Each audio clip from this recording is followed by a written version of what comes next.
question, is Jannah above the 7 heavens, and is anybody from the dunya there? As far as the affair of Jannah being above the 7 heavens, then na'am, it is established that Jannah is above the 7 heavens.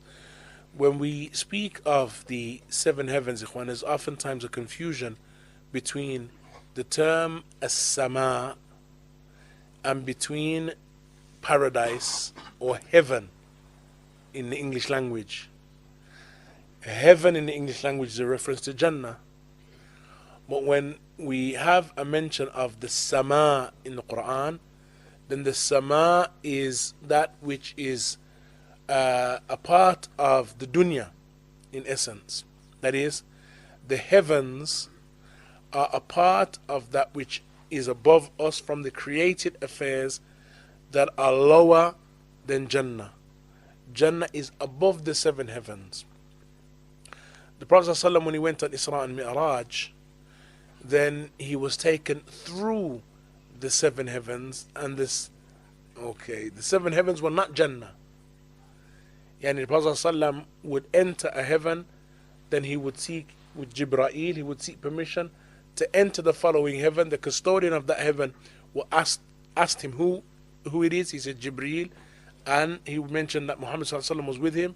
He said, Awa qad bu'itha ilay, was he called? Was he sent for? He said yes, and so permission was given, and he would enter that heaven. Then they would continue entering those heavens, and so the heavens that are above us, are heavens. We can only see the lowest heaven, which is sama dunya. So everything that we see above us from universe and stars and galaxies and what have you, then they are all only within one heaven, and that is the lowest heaven. Allah Azza wa Jal has mentioned, وَلَقَدْ زَيَّنَّا السَّمَاءَ الدُّنْيَا بِمَصَابِيحِ, that we have beautified sama ad-dunya. Sama ad-dunya here linguistically a reference to the lowest heaven, because dunya from dana, which is nearness or closeness. And so the sama ad-dunya is referred to as the sama ad-dunya because it is the first heaven that is closest to us, and so it is referred to as such. Allah has placed all of those galaxies and everything that we read about, light years, it is such and such light years, everything that they mention, all of that is that which occurs within the lowest heaven. That is not affirming their statement. The only thing I'm mentioning here is the stars and the galaxies and what have you are all within one heaven. And there are 7 heavens in totality, and Jannah is above those 7 heavens.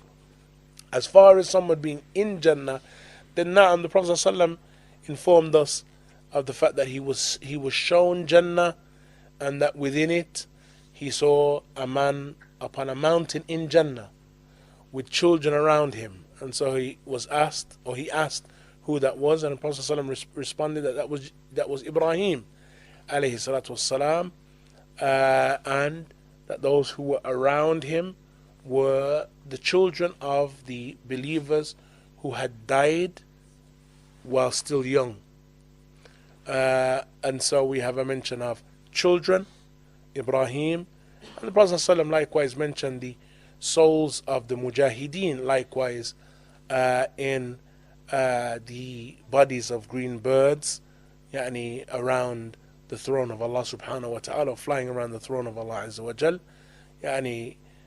So these are texts that indicate the presence of individuals within Jannah. But the scholars, they discuss, are they there in soul and body, or soul alone? And what the majority of the people of knowledge mention is soul alone until the hereafter, when the souls will be rejoined with the bodies. Now, Wallahu ta'ala a'lam, wa sallallahu wa sallam wa barak ala nabiyyina Muhammad wa ala alihi wa sahbihi ajma'in.